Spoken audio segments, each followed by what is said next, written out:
But now it's time for the Great British Debate This Hour, and I'm asking, is a female-only rule for the decor at number 11 sexist?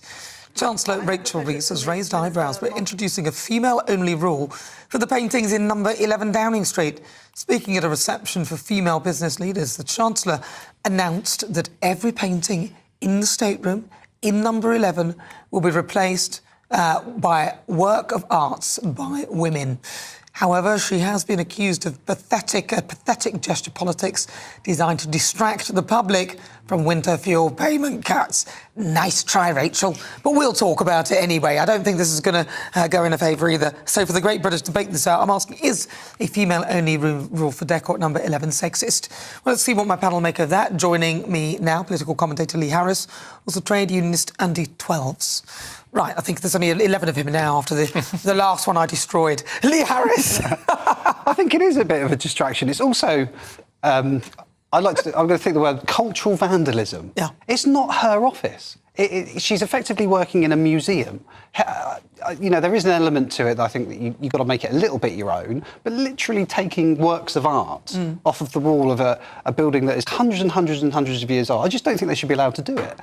Fair enough, if they've got a personal flat, you know, a number 10 flat, that's different. If you've got to live there, that is different. But you know, it is effectively a museum, the Houses of Parliament. It's a stunning building, it's ancient, and for someone to be able to just go in there and just rip all these massive works of art off the wall, I think is cultural vandalism. I also think it's a distraction. Yes, a distraction from perhaps the £7,500 worth of clothes that she accepted from Lord Ali, do you think, maybe? I can't speak to the mindset of the Treasury comms team. I'm not on the Treasury comms team. But, you know, this story, it is a bit of a non-story. You know, in 2021, you know, Boris Johnson spent 100 grand of taxpayers' money on 2 paintings to bring into number 10. You know, it is quite normal to have a cycle of paintings and artwork through number 10 and number 11. And, you know, in the House of Commons, this is quite a normal thing to do.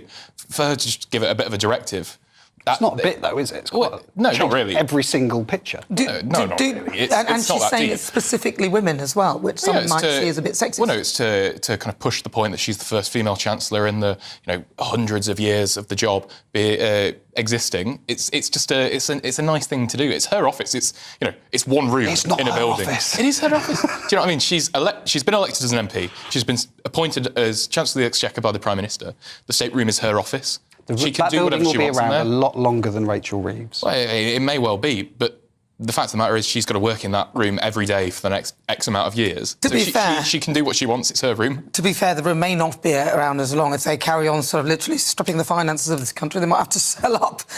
But do you think then perhaps she saw the reaction with what happened when Keir Starmer removed Thatcher's painting and thought that if I do that with my office, perhaps people won't talk about the £7,500 worth of clothing that she got from Lord Ali?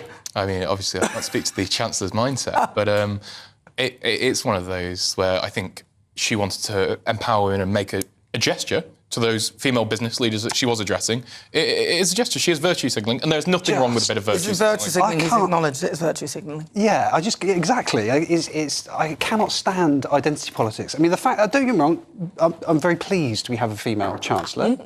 I hope she's got there on merit, but I'm starting to think that that's probably not the case, looking at her performance. How else would she have got there if not on merit?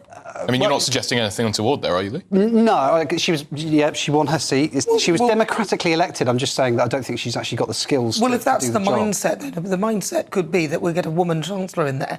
So it may be there's a level of that she may not be as good as she could be, because she's even focusing on the women thing herself. I mean, she was a Bank of England analyst. She worked for the Washington, the embassy in DC on their financial team. She was the shadow chief secretary of the Treasury. She was the chair of the business committee in Parliament. She was shadow chancellor. She's now chancellor. But I mean, she still needs to put paintings up to put a message about being a woman. You can't go, oh, well, she might not be there on merit. You can't question her credentials. They are legitimate for a chancellor. I can question those credentials because I can list all the things that I've done, but whether I was any good at them is the point.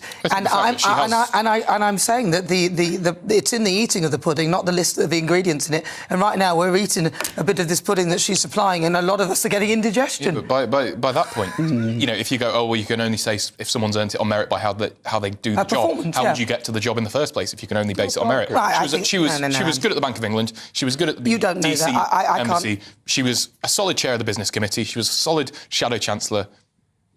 She's Chancellor now. There's no reason to question that she's not there on merit. Come to OK, so do you think perhaps they're again trying to distract from people like Jazz Athwell?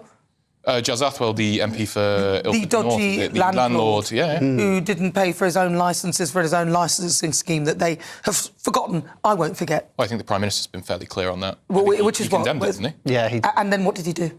Well, it's a private matter. I think it was reported to the NEC of the Labour Party. A private matter. Well, you know, it was reported to the NEC of the Labour Party. And they have processes. They have a process. I would have taken the whip away instantly. Why has he still got the whip? Yeah, it's insane. It's an excellent question. I mean, you'll have to try and get the chief whip on here and speak to them about it. But I can assure you, if I was in the Number 10 or in the whip's office, I would have advised to suspend him because I think it was completely inappropriate for the Labour Party to be the party of social justice and higher standards of living and try and push that in social housing when, as a private landlord, he can't even get his HMOs right. Yeah. I completely agree with that. Yeah. Well, based on Rachel Reeves, going back to Rachel Reeves, her performance so far, I don't think she's been very good. I think she's been awful. I think she's... I mean, if you look at what's happened so far, this whole 22 billion black hole is just all of a sudden... she won't give us the details. Well, we shall find out because it looks like she might actually fall in it.